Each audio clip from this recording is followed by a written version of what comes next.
listening to the Arsenal Therapy Podcast. Hello and welcome back to the Arsenal Therapy Podcast. My name is Farhan, also known as Gunner Konstantinos, and joining me here this evening is Monty. Monty, are you ready? Yeah, go on. Do you know what? Fuck it. We're going to skip the questions because I don't think that performance warranted a single question, let alone three. Look, we're both sitting here sinking in our misery after watching a demonstration of how to sabotage yourself in the most spectacular fashion. This episode is going to be quite emotive. It will be quite explosive at times because we are recording merely an hour after the final whistle. So we've been able to digest something. And I don't know whether it's the most sensible idea for us to be recording so early on after witnessing a defeat, which puts us 2 points behind Liverpool. And, you know, in a I guess, bit of a situation where we haven't really found ourselves in this season. So it's a new one for us. But can you try and summarize how you're feeling in one word? And that one word has to have a maximum of 3 letters.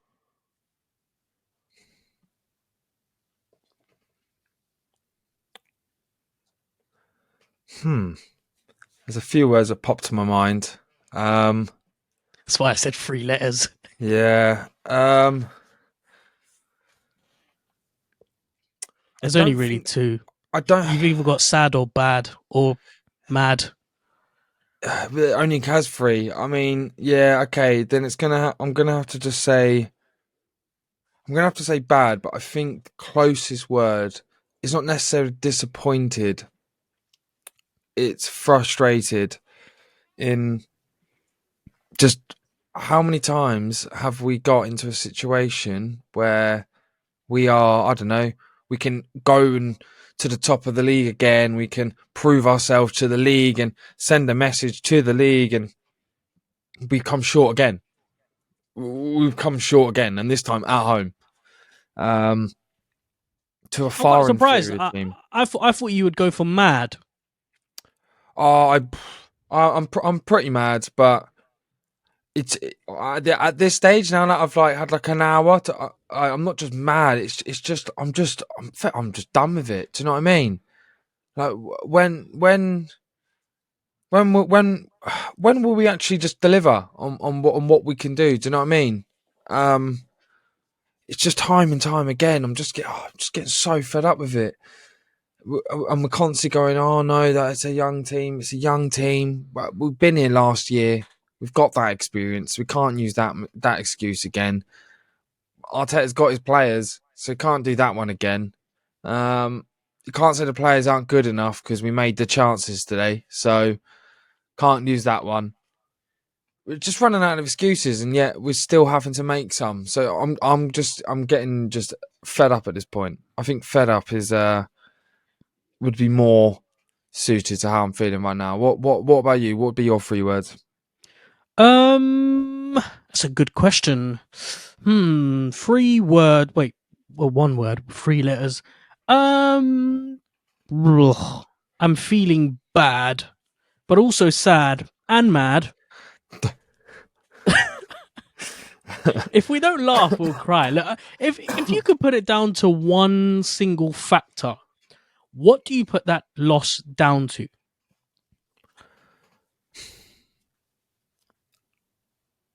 I think it purely just comes down to lack of composure, and that comes down to mindset. Comes down for all of it. I mean, like everyone's involved. I mean, we could stand here and highlight Zinni. We could highlight all the usual suspects. The only player I think who did a decent job today, who can actually hold his head up high, was Martin Ødegaard. Everyone else, respectfully, You need to have a hard look at yourself. We can look at Mikel Arteta as well, because he was starting Trossard and Martinelli when Martinelli's one out of form and Trossard is not a midfielder. So why is that happening when you've got Emile Smith-Rowe, who is 6 foot, which we needed an aerial threat? Because I don't know if you've seen Mavropanos, he's a fucking unit. So we needed that height, and we lacked it all game. So yeah, that baffled me, that decision. Martinelli's been off of form for ages, and the thing about Martinelli, and I said this in a tweet before the game, if you want the best out of Martinelli, you need to bench him, because you need a hungry Martinelli. You need a hungry Martinelli to come off and be like, right, I've been benched here. I've lost my spot. I need to come on and score. Like I need to come on and I need to do something. And when you have a hungry Martinelli coming on with 30, 40 minutes left, as a defender, you're like, fuck, Jesus Christ, I've got to deal with this. Do you know what I mean? So that baffled me. I'd have personally started Trossard at left wing, and I think because he's okay, he's good and he does a good job at left wing. His corners were shocking today. They were set piece deliveries. I don't know why this guy is still on set pieces. He was just abysmal, and it's not the first time we've said that. And then you had Smith-Rowe, and Smith-Rowe came on. I genuinely saw him make the best run I've seen all game in 30 seconds when he came on. People were saying, I know we was talking as well that, but he's not ready. Well, he is ready. Otherwise, he wouldn't be on the team. It's as simple as that. Managers don't put players who aren't ready on the team sheet. It's a simple fact. He was ready. But you got manager's minutes. Give him 60 minutes then. Sub him off. But his height, we needed that. We needed it. And his directness, we needed it, because Saka today, well, where was his one-on-ones? I barely saw him take anyone on. He just stood there. It was just waiting for overruns. Take a man on. Go to the byline. This is what we're known for. Martinelli and Taka do. They take the man on. They'll take two people on. They don't care, but they go to the byline. You know? I didn't see that once. It was the only person who I saw take people on was Martin Ødegaard. Genuinely. And then you had Jesus. Jesus is great off the ball. He can do all this mad stuff, but this guy can't score to save his life. He scored 3 goals all season, and he's meant to be our top striker. Our bench striker's got more goals than him. Just deep that for a minute. Eddie Nketiah, who is our backup striker, has more goals than our star striker. Head top. I mean, I can sense the frustration in your voice, and I think that's being mirrored by a lot of other fans. And I think as a collective unit, we're all a bit pissed off, really, because there's not really anyone else to blame other than ourselves. Mm-hmm. Now, we're obviously going to dissect all of this and try to make sense of it, but ultimately, it's a really poor reflection on, the ugly side of us. Now, teams have off days. Teams like Man City sometimes don't show up, sometimes don't take their chances, and sometimes they are dominated by the opposition. But the way in which we lost that game, and the problems and the holes that we discovered during that 90 minutes aren't just worrying. They really do pose a serious question, and that question mark will unfortunately remain until the end of the season. And that question is whether we are capable of winning a league title when it matters. Now, today against West Ham at home, in the context of the Premier League title and in the context of the title challenge, there wasn't really much pressure on us to need to win. And I've found that we've performed at our best when we don't have pressure. So I guess we're all kind of scratching our heads thinking, well, hold on a minute. We had over 30 shots, or we had 30 shots in that game, 5 big chances generated, spent the majority of the game in the latter half of West Ham's portion of the pitch. How the hell have we lost this 2-0 and, whilst doing that, gave a penalty away? Something doesn't seem to add up. And whether it's just an off day, whether it's just a freak occurrence, we're yet to see. But questions have to be asked. We have to analyze what went wrong, and maybe we need to have some tough chats, some tough conversations about individuals and about certain decisions being made. Because if you want to win the Premier League title, teams aren't just going to hand it over to you. You have to be near enough perfect. It needs to be inch perfect. And teams who go on to win league titles don't lose games like this. You go away to West Ham and you lose, fair enough. You can say you were at their ground playing against their crowd, against their, their whole kind of ecosystem. But at home, under the lights, against a packed out Emirates Stadium, playing some bloody good football at times, we should have won that game. 100%. Should have won that game. There's no doubt.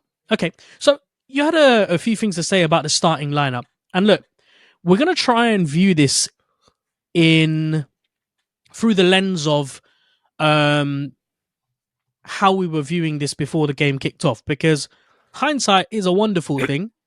It's very easy for us to make certain judgments after a particular result. But tell me, when the starting lineup came up, how did you react? Did you have any question marks? Generally speaking, how satisfied were you with it? I gave it a 7 out of 10. I mean, don't get me wrong, I still think it was good enough to win. So I'm not going to make an excuse that, well, I don't know, like we should have had a different lineup to win the game. We should have won no matter really what we set up. But if we wanted the best out of ourselves, we could have gone with a better lineup. My notes I had is I would have loved to have seen Emile Smith-Rowe. He was needed in this game. I mean, we the closest person we have to Emile Smith-Rowe on our team is Emile Smith-Rowe. Not just vertically. I mean, Emile Smith-Rowe is actually quite tall, but also trickiness. He can get in between. Wait, did you say the closest player to Emile Smith-Rowe is Emile Smith-Rowe? Sorry, I mean, Havertz, yeah, right? sorry, to Kai Havertz, yes. Yeah. Is Emile Smith-Rowe. And then we put Trossard in, and it just blows my mind when I see Trossard at left 8. He's not a midfielder. This guy is not a midfielder. He's a 9, a false 9, or he's a winger. That's his role. That is what he does. Stop putting him in midfield. He's not big enough. He's not strong enough. It's not his role. It's just not his role. So yeah, that annoyed me a little bit. Seeing Gabby on there annoyed me as well. I just think he needs to be benched. It's not that I don't like him. I love Gabby. I think everyone loves Gabby. But do you know when a player's just not in form and you need to give him a bit of a wake-up call? Gabby reacts well when he's benched, because then he's like, right, I'm going to get my bloody thumb up my arse and actually start playing football, instead of just, because it seems he's just trying to force stuff. He's not actually playing football. He's just sort of forcing stuff. And it was a great opportunity, because the reason we haven't seen the best of Martinelli this season is because with Havertz coming in, it's changed Martinelli's role. But now Havertz wasn't in that role. I mean, even if we went for Jorginho and put Rice up there, so we'd had a more defensive, and it would basically been like a Granit Xhaka last year, it would have brought Martinelli more into the game. I would have been happy if Martinelli stayed on if Jorginho was playing, but we didn't do that. I wanted to see Emile Smith-Rowe. I think the back line was fine. Zinni's on my last. He's on my last warning. He's on a yellow now. He's on a yellow. He's just. just makes silly errors, doesn't he? Just constant silly errors. I feel like Zinni sort of brought in quite a lot to the team, but I just think there's better out there. I just think there's so many better players out there. Us not having Tomiyasu and Timber has been huge.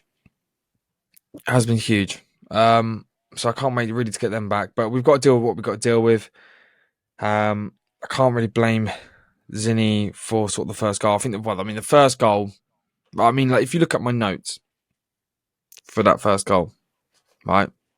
But before we get to that first goal, I want to slowly build up to that first goal.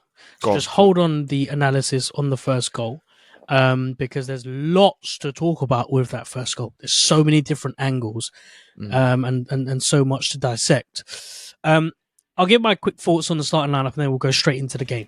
Go on. So starting lineup for me, didn't really think about it much because other than Trossard in that position, everything else was pretty much the same. We've done done really well with that starting lineup. You know, we've performed. We put in some really good performances. You know, against Liverpool, really good game. Pretty much same lineup, other than Trossard again against Brighton, one of the best performances this season, if not the best performance this season. So I was quietly confident with how we were going in. Me and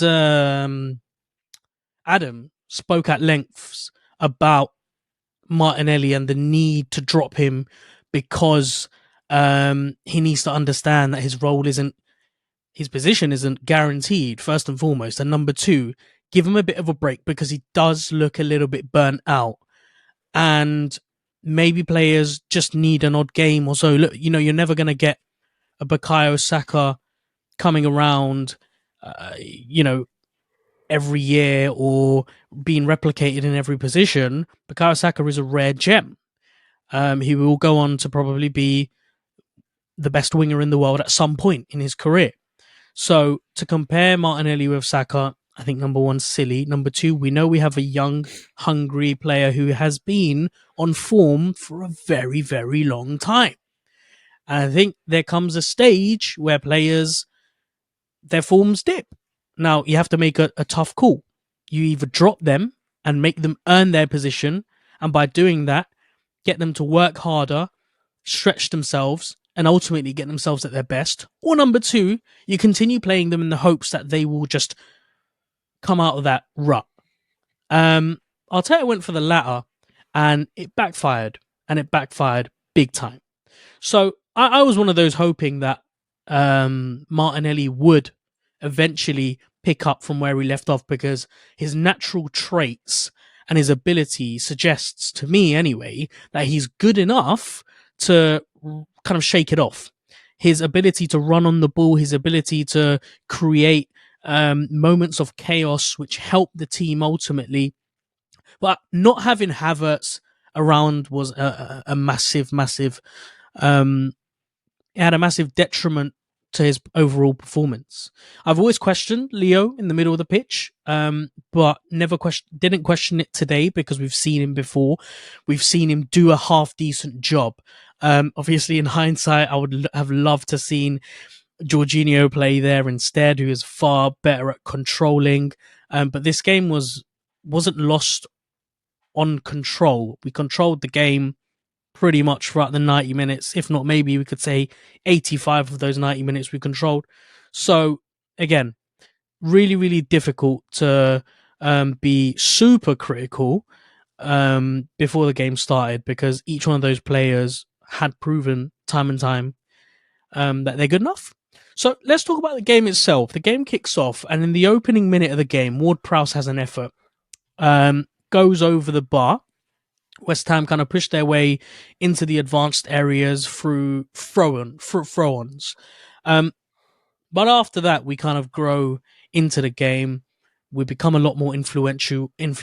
I was a little bit surprised that we weren't super intense in the opening seconds of the game like we've seen in the last few. Against Liverpool, very high pressing, very aggressive. Against Brighton, the most aggressive I've seen this season. Against West Ham, we were a little bit tentative in that opening minute. I don't know how much you want to read into that, whether you want to question the mentality, the attitude, whether it comes down to a case of maybe they were a little bit complacent. But look, we slowly grew back into the game very quickly, actually. Saka put through on goal with a beautiful back kind of flick by Odegaard. Shot should have been better, but it was worked really nicely and calmly down the right-hand side between Odegaard, Saka and Ben White, who were looking incredibly comfortable passing around West Ham shirts down that right-hand side. And so in that opening 10 minutes, I felt that we were piling on the pressure. We were moving it really, really nicely up the pitch, particularly down each flanks. And Declan Rice was I think he was the key personnel in making sure that the ball was always in that final third. But we just needed to be a little bit more clinical on the edge of the box. And that was a common theme throughout the game. How would you assess the opening 10 minutes? Yeah, I mean, my notes I've got, these are the notes I got because this is exactly how I saw it. It was sharp, close quarters football, all oozing confidence. You see Odegaard doing cheeky little back heels. Gabriel was doing back heels, little flicks here, flicks there. Saka was put through on a nice little header, and it was looking sharp. It looked like they were having fun. They were toying at times with West Ham at the first sort of minute. Rice was a poacher. I mean, there was a moment where Bowen had a little bit of a break, picked up sort of on like his 30-yard line and ran it towards our sort of like on our 30-yard line, and Rice just came out of nowhere, poached the tackle, took it off him, and that was on the down on the left side. The fans got behind us straight away that we were on it, because like when we play sharp quickly, it gets the fans on board. The patterns were instinctive, very hard to read from a defensive point, because they were just overloads. We were working the flanks really well, overloading the fullback and centre-back pairings. And that was with Odegaard, that was with Gabriel Jesus, that was with Trossard, that was with Saka, all sort of interchanging, and Ben White as well. Just seemed to all be interchanging quite well. And then we just had a bit of a lapse of judgment, and then we just put ourselves completely under pressure, and it completely changed the entire course of the game because of... you could say controversial. I personally think it was out, and I still don't know why it's 2023 and we still don't have this technology. But hey ho, that is what it is. I can't say we lost the game because the ball didn't go out. We lost the game because we didn't score from our ample opportunities. But yeah, we were by far the better team. Especially off that first minute. I'm surprised we didn't score. Saka had a really good opportunity. Went over. Well, I think it was it saved and went over? I think it was saved and went up for a corner. It was the header. That still got and then he had a shot. The header was saved. So the header was a little bit later on, wasn't it? I think the header was the header was later on. It was late. It was kind of after the half hour or approaching the half hour mark. So we'll get to that. But because there were moments, and we just couldn't. Yeah. It seemed like we just weren't going to do it, and I was like, it's going to be one of those days. And the second West Ham, when West Ham scored that goal, I knew from that moment we were losing the game. Because I was like, I know this is going to be like the League Cup again. Where we have the ball, most of it, can't score. Aston Villa, this happened multiple times. Well, that's what surprised me the most about that result and that performance. Not necessarily the performance, but I guess the result more so is that we're usually very good at getting revenge on teams who beat us. We're usually quite cutthroat. We usually don't forget. And we punish teams. You know, we were knocked out of the League Cup, one competition. We were desperate to advance as far as the finals to even win it. I think a lot of us fans were hopeful at the beginning of the season to see Arsenal lift the League Cup because we hadn't done in so many years. And yeah, to be punished in that kind of way, to I guess shoot ourselves in the foot the way that we did, was something that was very surprising. Before we scored the goal, though, I noticed something, and here's why it's difficult for me to point fingers at the manager or be overly critical of him, because I noticed something different that he had introduced in the game, and that was allowing Martin Odegaard to help himself, play on both channels. Odegaard taking positions on both sides of the pitch, which was really helping the fluidity of the passing and the flow of the movement. Usually we associate him with linking up play, making triangles, very nice, slick kind of 1-2 passes between himself, Saka and Ben White. And it's usually on the other side, it's usually Havertz, Rice sometimes as well. By the way, Rice has also started to come down that right hand side and get himself involved. But on the left hand side, we associate Havertz, Martinelli, and Rice, and also Zinchenko. So it was lovely to see that he was being able to have that freedom of going from side to side. And actually, the front three were very fluid. There were times where Trossard was taking position in that centre forward role. There were times where Jesus was playing out wide. Even Martinelli found himself in the middle of the pitch, of the penalty box. So the game was being played at a really even sort of tempo, but we were still looking very dangerous and dominant. And then the goal comes. And you've spoken about the goal, but I really want to delve deep into it, and I want to try and break it down from every angle possible. Because it's not only just a controversial goal because of VAR and, the kind of nonsense around that. There's also a number of defensive. There's the lapse in concentration where we allow them to build and grow into the game and invite them into our half. But also the defensive mistakes and frailties have to be called out. It comes from a really sloppy bit of defending, and naivety is the word that I would use.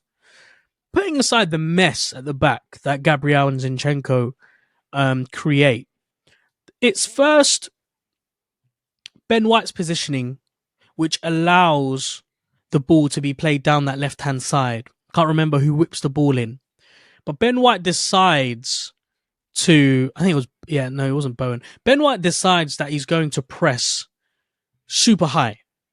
And what that does is that frees up that space. Now, you could argue you've got Bukayo Saka there as well. You've got Saliba who can... Was it Saliba who was in that position? Who's covering? I know Saka was covering in that position. I can't remember who else. I think there might have been somebody else who was covering. In any case, he decides that he's going to break up the pitch and he's going to try and steal the ball. And I've got a bone to pick with Ben White because I think he was a bit just irritably, unnecessarily rash in, decision making, in positioning off the ball, on the ball as well. I just thought he had an all-round very poor performance. But yeah, so that's the first kind of gripe that I have with that goal, is the fact that he's put himself out there. He's unnecessarily kind of opened that space up, and it allows the ball to go down that channel. Number two, the bullshit that is Gabriel and Zinchenko. And how many times this season have we had to talk about these types of incidents, these types of moments where there's no one calling for the ball, where there's a mix-up, there is a lack of communication, awareness, communication, and 9 times out of 10, it's that man always involved. In fact, it's both of them. If you look back at the goals that we've given away, the mistakes that we've made, 9 times out of 10 is either Gabriel or Zinchenko involved, and this time round is both of them. Okay, now maybe I'm being a little bit harsh. Maybe I'm upset and I just want to point out all the flaws. But no one is calling for the ball. No one is saying, I'm going for that ball. It's mine. I've got it covered. They both decide to go for the ball. And I think it was Zinchenko who kicks it off Gabriel, and then it goes off. It was more, they just got in each other's way. If anything, I think it was actually Gabriel's fault, because Gabriel, instead of stepping forward and covering the man who's coming onto it, which I think is Soucek, he actually tries to peel back and like hold a line on the goal line. But because he does that and he doesn't communicate it, him and Zinni clash. And really, he should actually be going out and pushing on to Tomas Soucek. To be fair, yeah. So look, again, I'm watching the goal now, and here I see Ben White, and so it's Saliba, who is covering. Okay, so Saliba maybe he needs to be a little bit more aggressive in the way that he's closing down his man. Again, maybe I'm nitpicking. I probably am nitpicking. So it's a great ball that comes in. So I guess the only bit of defense that you can give Gabriel and Zinchenko is that they're not expecting Bowen to miss kick. They're kind of expecting him to make some form of contact. Number one rule: always be prepared for every eventuality. As a centre back, always be on your toes. Always make sure that you're ready to pounce when needed. Okay, so the ball bounces, and it's not as if it's right in front of them. The ball's allowed to bounce, and they're both just no communication. Gabriel doesn't say to Zinchenko, "It's mine." Zinchenko doesn't say to Gabriel, "Leave it. I'll take care of it." So now we get to the main controversy of the goal, which is, did the ball go out? Now, there's something that Alan Shearer said at the end of the game, which really pissed me off. It really had me on the edge of the seat, almost about to crack a dent into my television screen.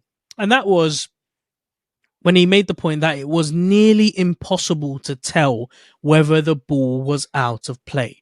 I'm sorry, Alan, but in 2023, approaching 2024, when you have every possible angle of the pitch covered, not just by cameras on the pitch, but also drones going over, or whatever cameras that you call that go over, there is no excuse for you to say that it was nearly impossible. First and foremost, we don't need that many camera angles. Do you know why? Because we know where the ball was. We can see a portion of the ball when it comes out. Amazon Prime tried to do, not necessarily Amazon Prime, but the people who were kind of talking about Gabby and the others and whoever was producing the show, tried to be sneaky by not showing the frame where the ball was furthest out. Now, if you look at that frame, you'll notice that there is a little bit of the yellow of the ball, and it's in between Jared Bowen's legs. We have that portion of the ball. We can then use CGI, or we can use some form of a software whereby we can determine where the ball ends up. We don't need, guys, we can make realistic animated films that look near enough real. So why can we not implement some form of technology whereby you don't need to necessarily have every inch of the pitch captured by a camera? You can just use technology by removing the player from that scenario using technology and revealing where the ball is. Didn't we already have this in FIFA? Oh my God, I can't believe I'm saying this. In FIFA, it doesn't matter what scenario it is. They're very easily able to determine whether the ball goes over the line or not. So why can't you not implement that same tech? Why is it so difficult for you to determine whether the ball is gone out of the line or not? It's the same with the Newcastle. You can clearly see. Yeah, sorry, go on. Yeah, no, it's just when you look at the still as well, is that you can actually see a gap between his thigh and the goalpost, and it's not yellow, it's green because it's the pitch. So that's what baffled me. Like, whereas then, like half a second later, they pushed, like you said, they pushed it forward, and then you can see that. It shouldn't have happened. But again, we can stand here and be like, we lost because of it. We didn't. We lost because we didn't. We fully could have won that game even after that. But I think that goal, sucked out all the energy out of the stadium. And it was one of the notes I put in that everyone just went quiet, everyone went timid, everyone got frustrated. There was a sense of like a little bit of panic. There's a little bit of panic because at that moment before that goal went in, we were smooth sailing. We were in the driving seat. We were just picking away. We were looking very comfortable. We were looking like we were going to score. Then they get that, and then we know, right? We know exactly. You and I probably had the same thought, and you said they're gonna just shut up now. You like, I wasn't confident that we're gonna break them down because West Ham have been very good all season, especially because their centre backs are units at just packing a box. They just completely pack the box. I think that at one moment I saw every single West Ham player inside their 18-yard box. Every single player bar Bowen inside the Yeah. box. And That's credit to crazy. them, because They that's all they they needed to do, really. yeah, they beat us 1-on-1. They beat us 1-on-1. They had the matchups there. We dominated the possession, but just couldn't do anything with it. And it all came because of that goal. The second goal killed it. The second goal killed the game. Game was gone at that stage, in my opinion. But okay, so first goal, you're right. You know, we were struggling to get into the flow since conceding the goal, flinging the ball around. West Ham had also increased the tempo, fair play to them, playing a little bit more of a physical game. I felt like there were players who we needed them to step up, just didn't. Zinchenko looking shaky in possession, giving the ball away cheaply, not making it easy for his teammates. Just constantly, I felt like just making the wrong decision. And again, maybe this is me being a little bit emotional and being overly harsh, but how many times do we have to talk about Zinchenko and just his inability to be consistent? You know, if you are this technically gifted, great player, if you're really good on the ball, be really good on the ball consistently. Because when you're not, then we're going to have to start asking questions about whether we consistently play you. Because if you're defensively woeful, you have to be inch perfect. I just think we get another fullback, because I think he'll be better in the mid. I think he's good enough to play. Don't get me wrong, but he can't. I don't trust him defensively enough as a fullback, because a fullback defensively, you're going up against some of the best one-on-one players in wingers in the world. Look what happened. Look what Salah did to him. Absolutely cooked him. And it's hard. It's a hard position to play. I think if you put him in when he goes inside, because when he goes inside and he does that defensive sort of 6 role, he's great. He's great. You do that, it allows Rice to go forward. Why don't you try him out in that position? Because we know he can do it. I mean, he originally was a midfielder. That was his role before he came and got converted into a fullback. But it feels like we're just too light at fullback to even attempt it at the moment. So, yeah, I think we definitely need some defenders to come in. We don't even need to look as far as Zinchenko. I mean, the main problem was up top. The main problem was on the edge of the box. And I tell you what really irritated me, and it's been a very long time since I've been, commentating loudly or being upset and airing that expression out loud. It was the fact that for all the good work that we were doing in possession with Odegaard, Rice, Saka and Jesus, really effective on the edge of the box, playing the ball around really nicely, good intricate passing, pretty on the eye, effective, right? No one was willing to pull the trigger. No one was willing to run into the box. No one was willing to play passes in between the line. It was all very nice, but it wasn't effective enough in order to get us into the kill zone. There aren't enough runners into the box or enough balls being whipped into the box. And the first thing I noticed when Nketiah came on was that. Guess what? Now we've got a proper striker. Now we're actually looking like we're going to score a goal, because we're generating these opportunities, these chances where the XG is a lot higher, because you have runners in the box, because you have direct balls going into the box, and because players are finally deciding to take shots on goal. What do you put it down to? Why were we so reluctant to, number one, feed balls in between the lines, and number two, just have a go? Was it because that West Ham were just so well set up that we didn't think we're capable, or we didn't find the perfect time, or is there something else? It could be a manner of things, to be honest. I think that's from the manager. I think that is genuinely how Arteta wanted us to play.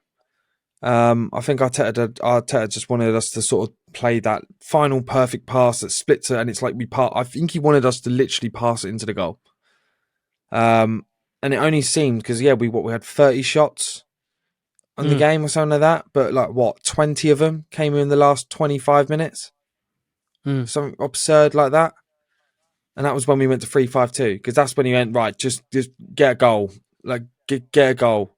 I I think that is exactly how we told him to play it. So that's what they did. I don't think they went against him. And when you listen to his post thing, he said, "Well, they did what they made the chances. They did what I said." Do you know what I mean? So I think he just told him not to take more risks. Personally, sometimes what you need to do, you need to keep them honest, because if you don't shoot outside the box, right, you keep everyone penned in. Like we saw West Ham, they were penned in their penalty box, sometimes in their little D, and they weren't pushing outside. They were barely pushing outside the box because no one was shooting. But if you start peppering shots from outside the box, I'm talking like what Rice did a couple of times. Erdegaard did it maybe a couple of times. A little bit later on in the game, but they attempted it.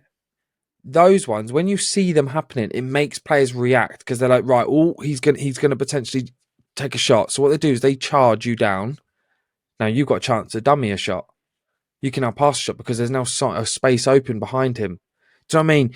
You need to pepper the goalie. The goalie needs to stay active. Like, he needs to play honest. He needs to be like, right, there could be a shot coming at any moment here. He needs to position himself, and it might free up another avenue to go down. I think you're right. I don't think we just no one wanted to sort of take responsibility. I think no one wanted to. I felt like everyone was scared to be the guy, the fall guy, effectively. People wanted to do the nice passes, do all the nice numbers, and make sure they didn't lose the ball. But no one wanted to shoot. No one wanted to pull a trigger on it.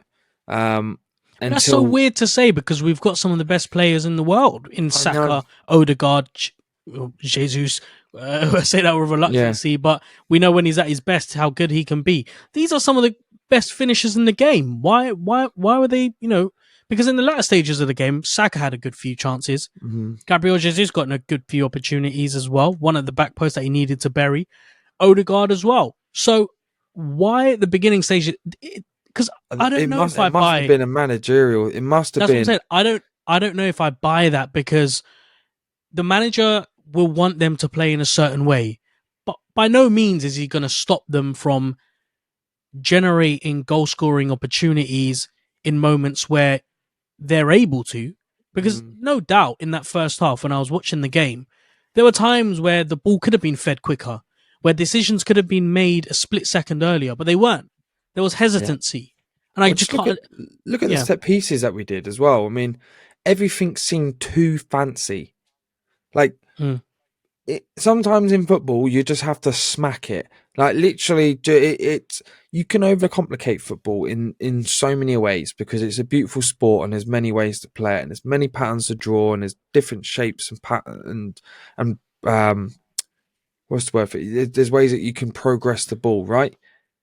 Sometimes you just have to simplify it really shortly, like Liverpool do in the finest of forms. They do. I mean, it looks complicated, but they do it it's quite simple. They basically just overload the wings. They either choose long ball or short ball. That's it. It's either long ball or short ball. And when they have a moment, they will pep you from outside the box. It will be probably Dominic Szoboszlai, Trent Alexander-Arnold. They'll pep you with a long shot, or they'll pass it. That's their thing. They either shoot. It's like an RPO in American football as a quarterback. You either run the ball if someone's coming right at you, you pass the ball because then you hand it off. If he crashes in front of you and he's running to the running back, you keep the ball. And then you then look up to the next guy. And then if the linebacker's backing off, that means you drop it underneath him. It's you make reads. It's very simple. You have to simplify it. We tried to do like a classic Arsene Wenger ball, pass the ball into the net, intricate goal. But to do that, you need to have those runs into the box, and no one did runs into the box. It was all static. Like, there were runs into the box when we were at the halfway line, but there were no midfielders coming into the box late for a cross. There was none. I didn't see a single run from like a Declan Rice. I didn't see a single run from a Martin Erdegaard going in deep into the box. I didn't see it. it was all static, and then all the strikers were just standing there waiting, going like, "When's the ball coming in? When's the ball coming in?" You're talking about 6'3", 6'4" centre backs on you, and West Ham are quite a tall and physical team. You're not going to score that way, and that's why when Nketiah came on, and Emile Smith-Rowe, no joke. If you watch the first 30 seconds he came in, he did this, and he almost got a chance out of it. He almost got onto the end of the head. It was towards the end of the game. Yeah, just watch that run. The second he came on, I just watched him. All I did was watch him the whole game because I just wanted to see if he's ready. And trust me, he's ready. And it was an instinctive run. If we did that all game, I guarantee you, we wouldn't have got him every time. Facts, but you do it 6 times a game, he would have got one of them. And that's what we missed. We missed that last. No one wanted to take that responsibility, wanted to take that pressure on their chest, because if they ran in. Yes, you have to appreciate that West Ham can counter. They can counter, and that's exactly what they do. That is what they've been doing all season. It's how they stayed up so high in the table. They counter, and they counter well. Okay. But you have to win. You have to take risks to win games. You have to take risks to win games. Here's an interesting stat from our very own Adam Keys, who's returning home from a Christmas break, so that's why he's not with us. Adam says that Arsenal have had 81 shots in the last 4 games and scored 3 goals. The striker argument is an easy one. It's a position we can upgrade on. But Saka, Martinelli and Jesus need to step up in front of goal. They have the quality and the experience to deliver more. That's what it ends. And my extension to that is, but they're not. And we need to figure out what's happening. And I think one of the biggest factors that we haven't spoke about yet, and I think it's worth mentioning, is not having Kai Havertz there and the important influence that Kai Havertz brings to the squad. And only realizing that now that he wasn't on the pitch.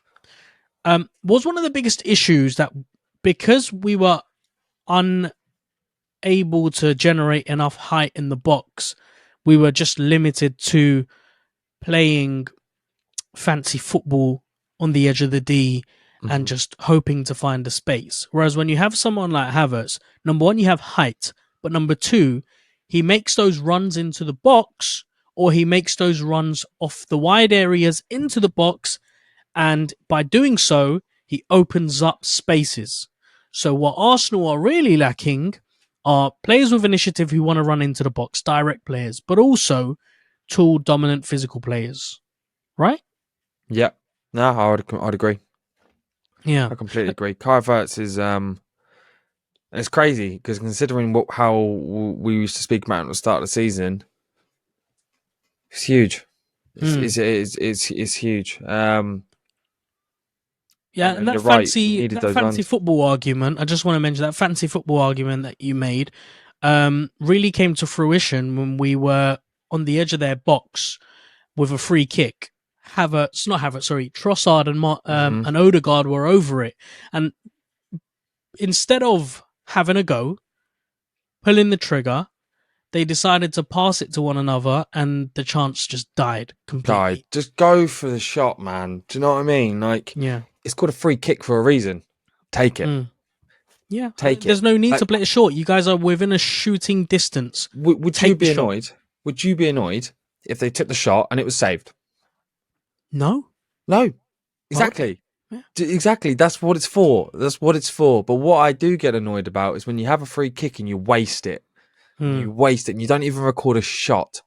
Not even an attempt or a sliver.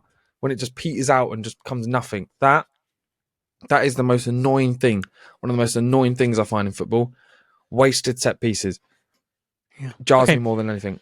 So look, chances are generated throughout the end of that first half. Brilliant dinked crossed into the box for Saka by Jesus. His header is on target and it's a great save by the keeper. Does he need to do a little bit better? Yeah, sure, but he's not an out-and-out striker. That's not his instinctive position. I think he does well for the player that he is and what he brings to the table. I don't think heading ability is one of his strengths. West Ham forced to make a change. Paqueta comes off for Ben Rama. Quite happy to see that because Paqueta is a highly influential player. So Yeah, I think the theme just continues on, really. There was another chance, corner taken short by Saka into Odegaard, plays it into Zinchenko on the edge of the box, plays a delicious cross. Ben White doesn't seem to get the header on goal. So it's not as if we're generating half chances. There are some quite big chances. Martinelli with a shot which goes high and wide, but again, Jesus refuses to have... This one really irritated me. This one really... got me feeling a certain way about Gabriel Jesus. So it was Martinelli with the shot, which goes high and wide. Okay, poor effort, I understand. But again, Jesus, who refuses to have a shot after the ball directly falls to his feet, is played brilliantly into the box. We do everything right, as we have done throughout the whole game. But he decides to flick the ball back to Martinelli instead of trying to strike it. Again, I want to understand why that is. Why is he so reluctant to have a go? I think his first recorded shot didn't come until the final stages of the second half. Why is that? And I'm talking about a shot with his foot, not counting headers. So, yeah. Saka lashes at a shot, hits the post. Chances created really well. Saliba intercepts the ball into Odegaard. Odegaard plays it beautifully. A beautiful threaded pass, which splits the West Ham defenders, finds Saka. He has to score there, no? From that opportunity, the one where he hits the post. Yeah, it's a difficult one as well. But yeah, he's got to do better. He's got to do a bit better. I mean, hitting the post is peak. He did great to get into the position in the first place. I think if with the game in the situation it was at the time, if he missed it, we wouldn't be too harsh on him for it. He does need to do a little bit better on it though, but I think it is a little bit harsh. I think it was quite a hard angle. It's quite a difficult angle, but it was great to set up. The way it got set up was just perfect.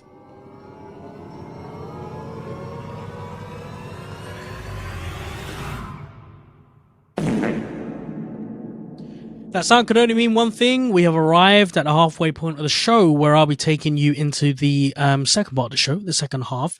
Sorry, Monty, I wasn't actually supposed to press the button, but I felt obliged to because I wanted to see whether the button was going to work. The first button, as you remember, didn't quite go to plan. So, do you want to finish off your point about Saka's shot? Yeah. No, nothing too major. It's just, I just think, it's a hard shot for him, so I'm not going to go too much into him and be like, oh yeah, he should have scored it. He could have done better. There's no denying that. But I think to get what he did, it's just unfortunate that he hit it so hard because it ricocheted so quickly that I can't remember who it fell to after. Was it Zinni that it fell to or Odegaard straight after? I think it was, yeah. It was Zinni, but it was just so quick. It happened so quick because it literally cannoned off that post. Couldn't really do much to it. It's just unfortunate. It's just a really unfortunate shot. I'm more annoyed at the Jesus misses, to be honest. I tell you what, I was really annoyed with. It was the final minute of the half. Rice puts in a lovely poking pass into Trossard. He's got options to play it into a number of players. Left, right, centre. He could thread the ball through to Jesus, but decides to have a shot from 30 yards out and it deflects out for a corner. So I think everything that could have gone wrong from our point of view, decision-making wise, and just not doing what we should have done, did. So, look, just before we move on, one word to summarize that first half. Disappointing. Okay, that was quite softly said. Okay. So, second half, Arsenal come out fast. Pretty much in the opening minute of the second half. Trossard finds himself in the box, decides to pass it back. I felt like he was having a pretty poor game as well. Didn't seem to be making the right decisions. He wasn't alone. Most of them were making the wrong decisions, but we were generating chances in the opening 10 minutes. I think White put in a lovely ball into the middle of the box. No one was there. It was cleared out, but put back in by Gabriel. Puts the ball into Martinelli, and he kind of goes for a cross/shot, which goes wide. And it wasn't until just before we conceded, where someone takes initiative, someone decides to do something about this crappy mess that we were in, and lo and behold, it was Declan Rice, who had a really, really good effort, a great effort from about 25 yards out, whisked over the bar. He leathered it. And had that been a couple inches down, that would have, rocketed into the back of the net, but just went over. Good chance. And I was just really glad to see it because it showed that there are players on the pitch who were not infected by whatever virus was going around the pitch. And that Arteta told him to. Yeah, do you know what I mean? Like someone said to them, like, take a shot, will you, for God's sake? Because, like, yeah, we just didn't. We weren't taking any shots. But I was like, I wish that went in. That was close. It was a close shot. I wrote something down here just before West Ham scored, and I also, my brother was watching the game with me, and I said to him as well, and I think it was quite profoundly put because it's exactly what happened, pretty much straight after I made the point, which is with the amount of chances that we're generating and opportunities to get into good areas, most other teams would punish the other for not taking their chances. And it's exactly what happened to us. For the amount of opportunities that we were creating, if most other teams in the league are given those kind of opportunities, they're taking them. West Ham score from a corner, which they create themselves by getting the ball up the pitch. It was half a chance almost. It wasn't even, they didn't even need to really work that hard for it. It was just a case of hitting us on the break and then winning a corner. A wicked corner from Ward-Prowse, another midfielder who I would have loved for Arsenal to sign because I think he's an all-round great midfielder. He does the dirty work. He's very, very good positionally. He cleans up your mess. He keeps the ball flowing, almost like a Granit Xhaka. I think under the wings of Arteta, he would have been something great. But regardless, he has one of the best set piece conversion rates in the league, if not the best. He does. He has what you're going to get. He has the best. Yeah. James Ward-Prowse is probably the most lethal set piece I've ever seen in my life in any league standard. Better than David Beckham.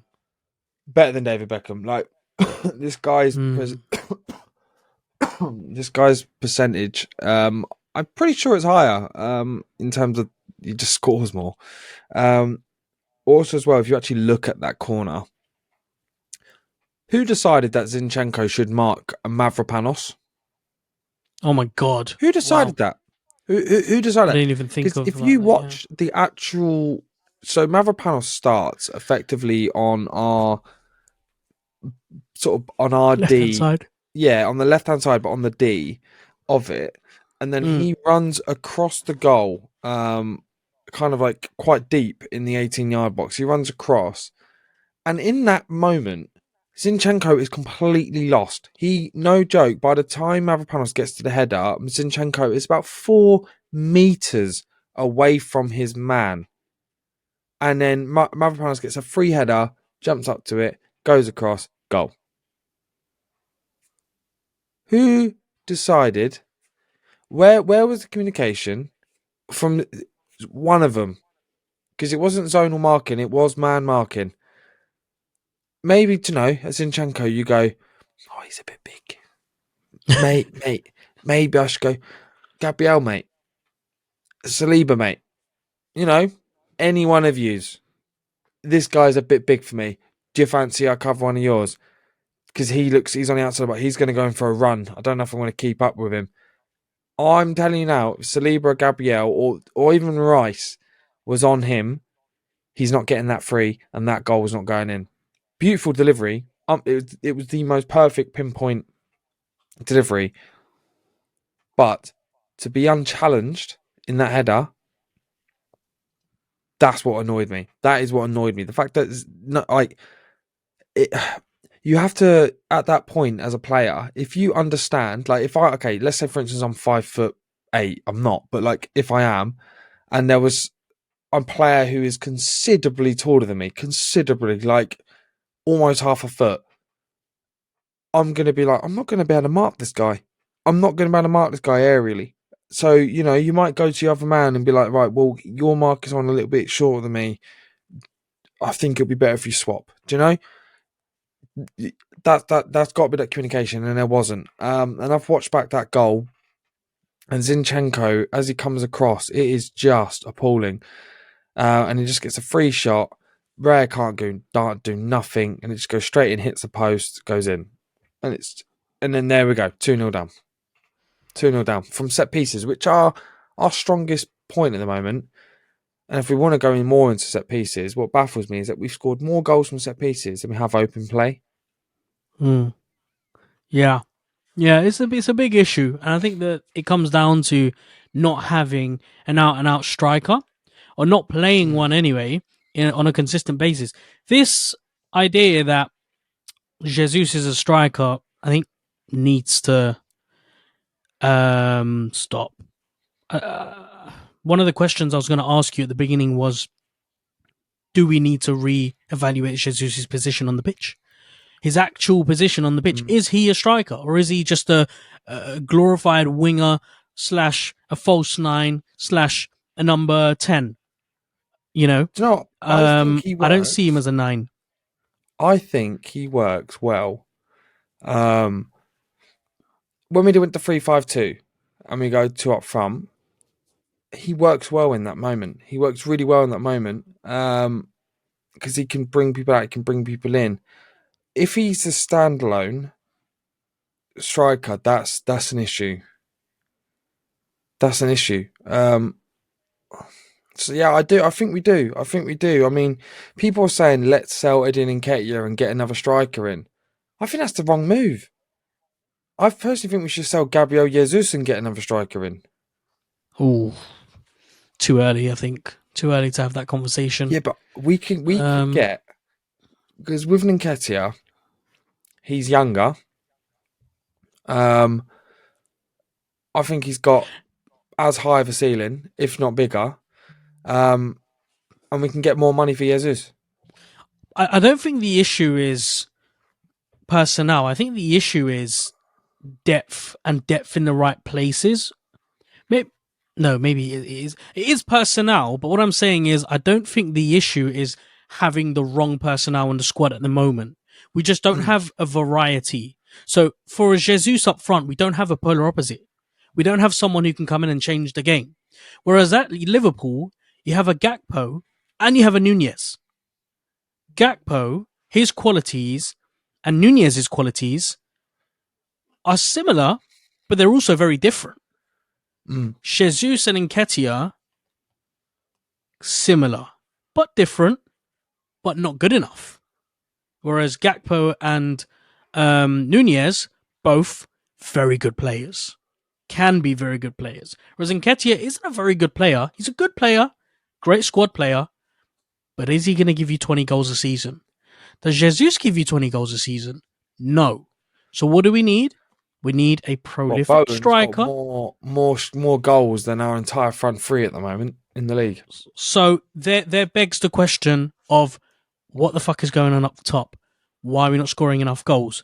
I know, maybe because since selling Aubameyang and Lacazette, we have failed to bring in a number 9.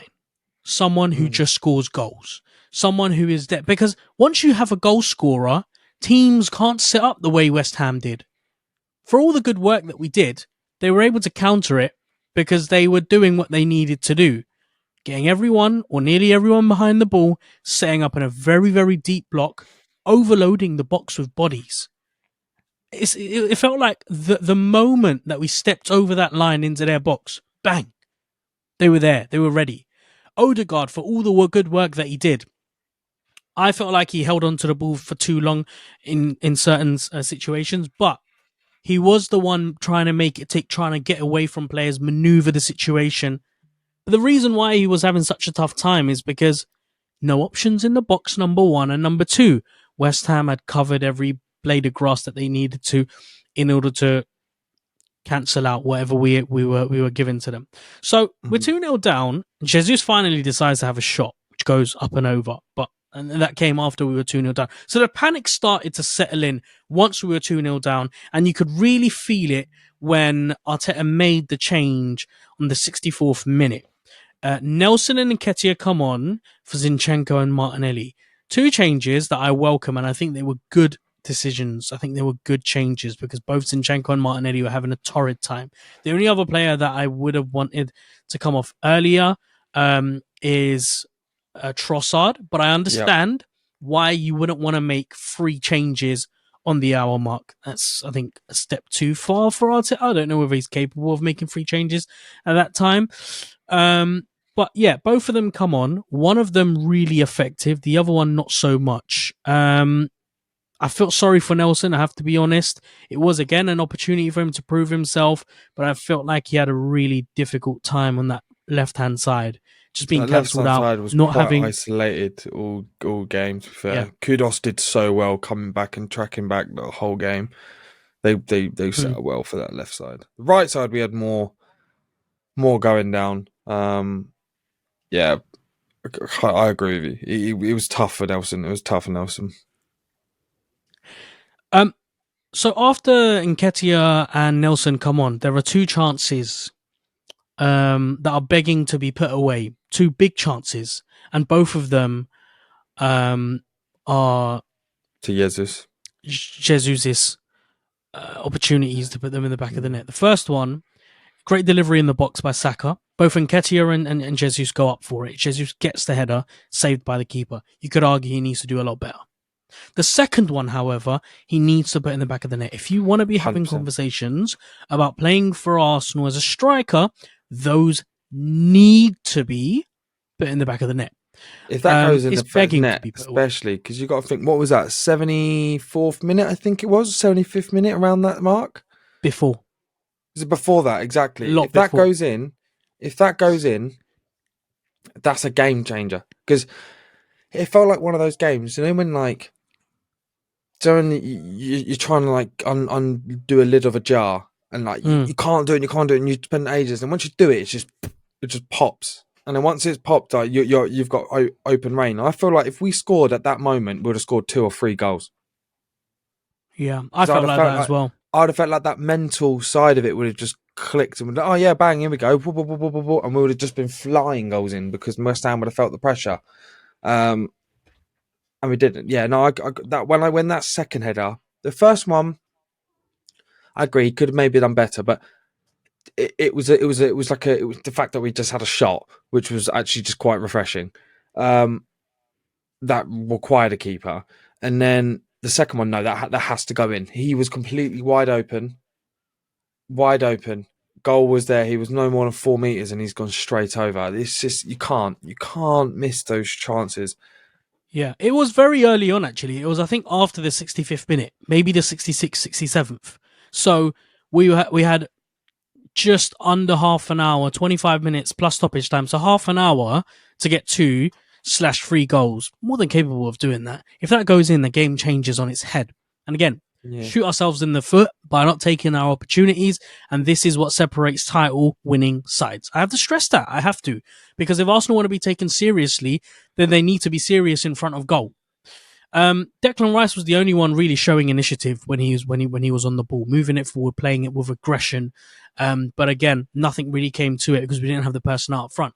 Credit to Nketiah, he was playing excellent since coming on, brought on a different type of attacking threat, which kind of made us look more likely to get the ball into the middle of the box. For some reason, the switch got flicked the moment he came on because all of a sudden there were runners. He was one of them. And players were more willing, the wide players anyway, more willing to put the ball into the box because they felt like someone was able to cause some form of a threat. Trossard with a shot, near post, saved. Again, very good opportunity. And once again, Odegaard playing him in. So Trossard eventually comes off for Emile Smith-Rowe. 78th minute. Too little, too late. And I think you're right when you made the point that Arteta should have brought him on earlier. I think to bring a sub on the 78th minute is, clutching at straws. And but I do understand why he might be reluctant to not make a change because we were still dominating, we were still creating chances, and it just felt like it wasn't going to be our night. So maybe he just thought, you know what, nothing seems to be working. Let's bring Smith Rowe on. What is the primary difference between someone like Smith Rowe and Havertz? Because eventually we're going to have a discussion about who serves that role better. And I guess it depends on the game that you play, the opposition that you face. But eventually, who do you want to see playing in that position, that golden left 8 role? Well, the thing about Smith Rowe is he's a bit of a unicorn. He can do something that Havertz can't. Because Smith Rowe can go as a left wing as well. But the thing about... First, I'll talk about the similarities. Because there are some similarities between these players. Ones, they are... Smith Rowe, you might still think look to as this kid. He's not. He's tall. He's strong. And he's quite imposing. And he's fast. He's really quick. Especially in the short sprints. So he's a bit quicker than Havertz, I'd say. He's got a lower centre of gravity. Although he is tall, he seems small. I don't know if that makes sense, but he keeps the ball very low. He can drop a shoulder a lot quicker. He can turn quicker than Havertz. Havertz is better at holding a player, more so than Emile Smith Rowe. Smith Rowe can put his physicality in and get the headers off and stuff. But if you want to get him out and you want to pin him down and hold him on your back, you want to have Havertz. What they both have is they both have excellent passing. They both have excellent passing vision. They're both really akin to their surroundings, so you can play off them. You can play off both of them. They're very happily to receive the ball in traffic, and they'll release it, and then they'll happily do 1-2s in and out the park. Smith Rowe is a lot more direct than Havertz. Havertz is great. So Havertz would have been the most perfect profile for today. 100%. I think no one's going to argue with that because he's just more imposing. He can impose himself on a low block. He can pose himself and he can push the space, or he can make very little space his space, if that makes sense. Like he can go up in the air and he can dominate it. Smith Rowe is very good at drawing fouls. He's always been good at drawing fouls because what he does is he gets the ball, he turns upfield and he runs at you directly. He makes you make a decision. You either have to tackle him by getting the ball, but the way he positions his body, you have to go through him to do it. So it's very hard to do. Or he will just release a player on, which is another thing he's really good at. Personally, I like them both for the left 8 role. It depends on who we play. But the thing about Smith Rowe is he can go at left wing. He's quick. People don't realise how actually quick he is. He's quick. He's got very good delivery on him. He can also do set pieces as well. We've seen him do that in the past. He's got a naughty little curl on him. I've seen him finish multiple times and put nasty spin on shots. So he can do those. Havertz again is he's your rock in the midfield. He can slow it down. He's not going to speed the game up. He's not going to make lightning fast sprints. But what he will do is he'll help you spread the pitch vertically. He'll add you that extra presence in the box. He'll do the late runs. Whereas Emile Smith Rowe will take the ball to his feet and he will run into the box with the ball at his feet and he'll get players off him. So it depends on what you need. It really depends on what you need. I think it's good to have both of them. I definitely wouldn't have someone like Vieira there. I just don't think Vieira's he's just not there yet. I don't know. He hasn't clicked on. And we could potentially get someone else in for it, sure. But I think Smith Rowe is good enough. I really think he's good enough to do it. Now I'm just hoping we get his redemption arc. And I know people are, we need to buy someone else. I know people are just obsessed with buying players. But you have to remember, he came back from a really big injury. And before that, he scored 10 goals, got 11 assists, and was electric. Absolutely electric. Then he came off with obviously a huge injury with that groin that constantly done him in.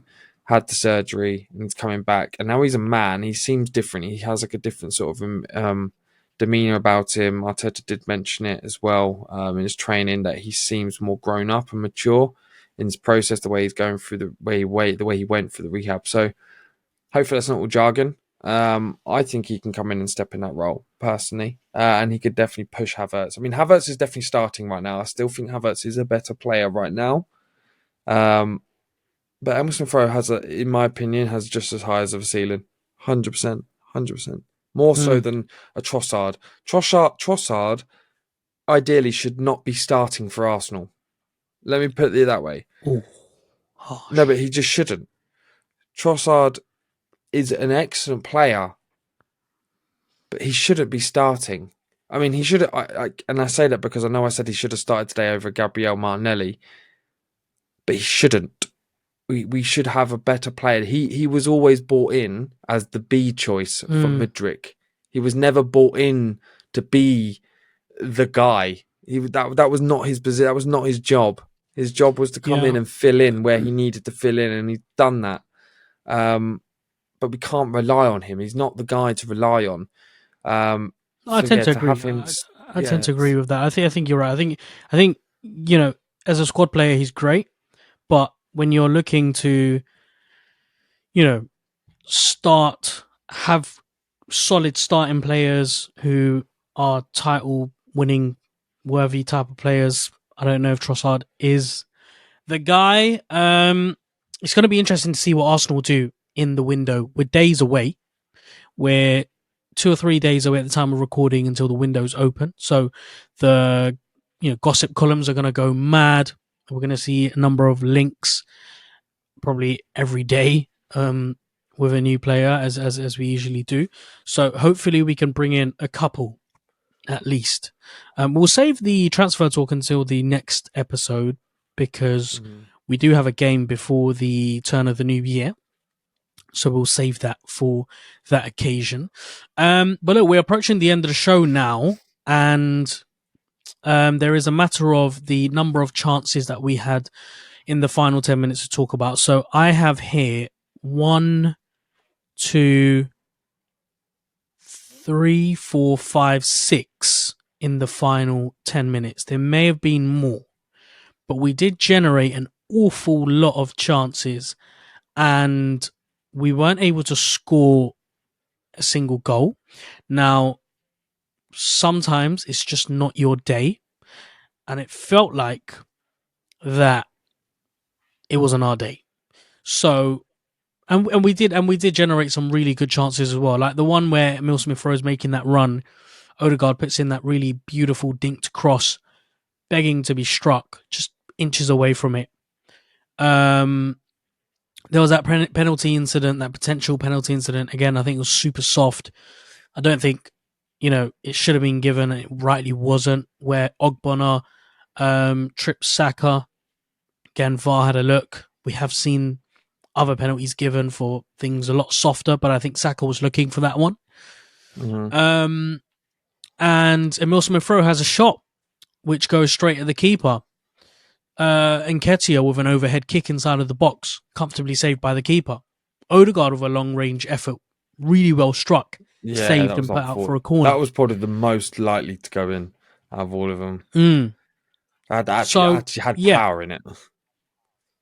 Yeah.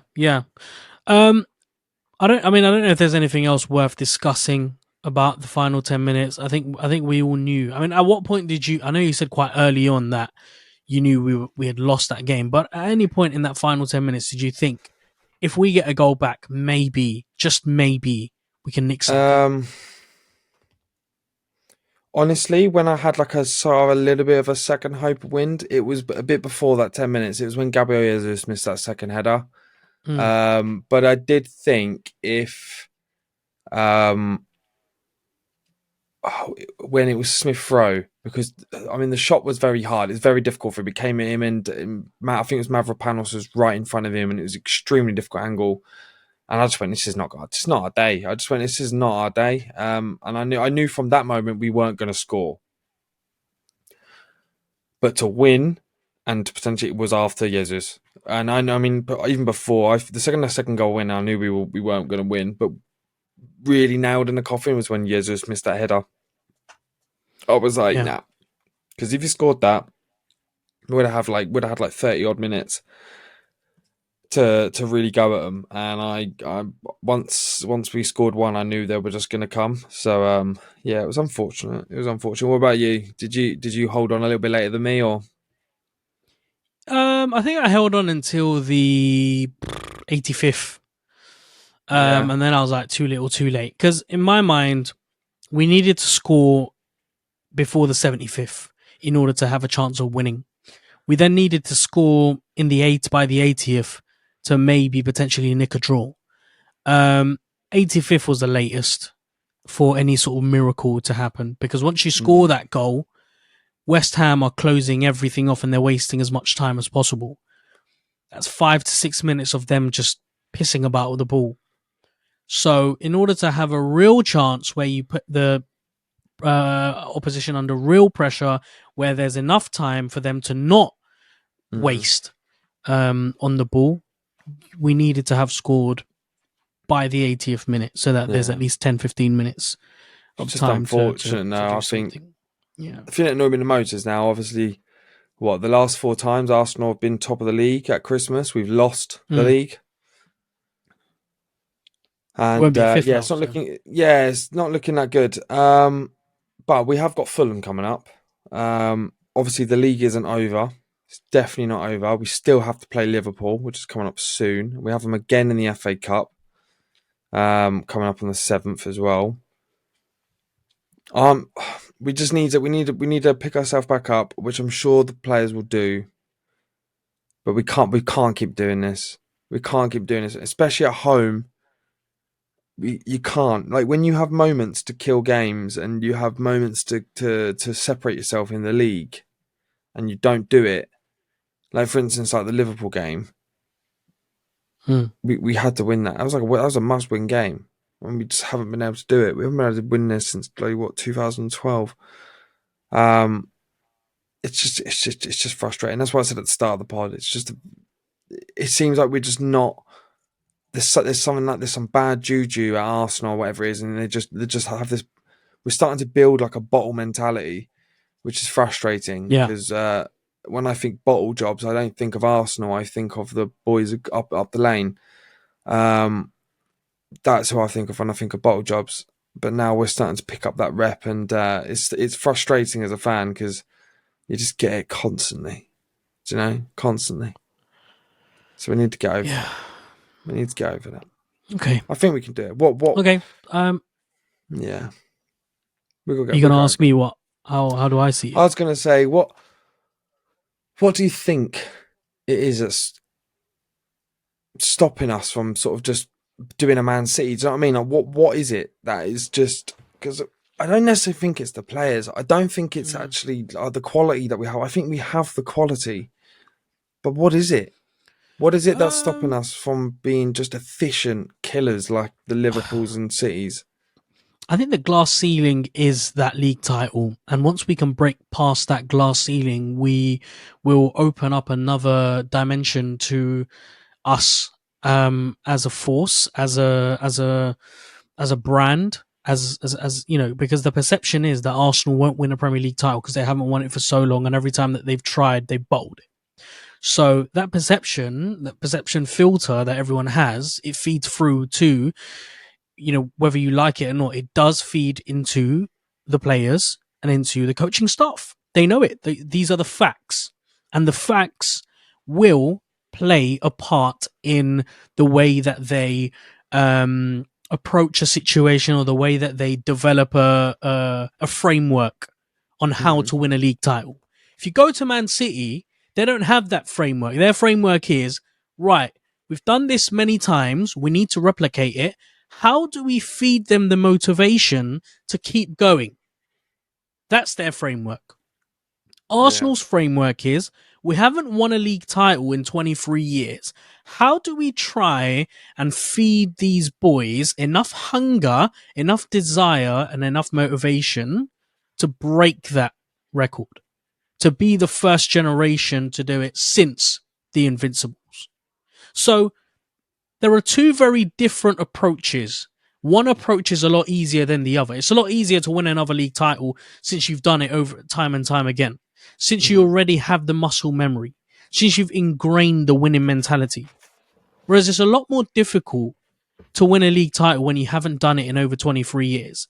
When everyone associated with the club is no longer there to feed in that winning mentality, that aura. You can put up as many statues, pictures, posters, memories as you want. But unless those players have some affinity, have some connection to winning a Premier League title, unless one of their dads has done it before, unless they have been brought up to watch or be really intimately attached to winning league titles, it's really difficult to feed that sort of mentality through to them. So I think we're gonna have to replicate moments from last season, moments of magic, moments of euphoria, like the ones against United, the ones against Villa, the ones against Bournemouth. We're going to need to see more of those, and we're going to need to rely on moments of real quality and magic in order to break through that ceiling. I don't think we win a league title just by being good, great, amazing, playing perfect football. I think it's moments that win it for us. You need magic, yeah. Whereas for Man City, they can win without being magical. They don't need an Aguero moment anymore because they've had it. You know? Well, they had it last year with was it last year? No, year before. Remember when they were down to Villa and Zinni comes on? That was before it, and then woof, this magic. They're just frustrating. Anyway, that's where I stand. So look, we finally arrived. It's now time for Good, bad, ugly. Good, bad, ugly. Where we're going to give our good moment of the game, our bad moment of the game, and our ugly moment of the game. So, Monty, do you want to give us your good moment of the game? Yeah, my good moment of the game. I've got two. Oh no, I shouldn't really have two, but I've got two. David Raya's save penalty at the end. Saved my FPL. Thanks, lad. Another one would be I think it's just Martin Ødegaard all game. I just think he was brilliant. I do, even though we struggled, I think he can genuinely held his head high, and he really, really tried to make something happen that day. So today, and it just didn't happen. Like his tricky footwork in and out of the box. When he was in the box, we were at our most dangerous. It just seemed that last sort of pass, no one was sort of there for it. So for me, it'll be Martin Ødegaard's performance is my good, because he was just outstanding. When he's not playing, we're a completely different team. My good moment of the game came from Declan Rice. First shot where it just kind of just whisked over the bar. He had another few opportunities where he looked like he wanted to take the shot on, but they were either blocked or he just wasn't able to find the space. Other than the penalty that he gave away, and you can see the smile on his face where, he knew it was one of those nights where everything was just going to go wrong.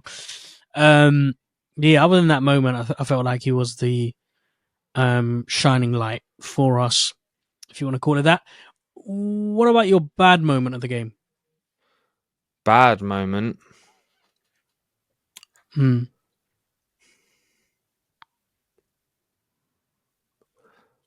it's bad and it's a proper bad. I think I'd say my bad moment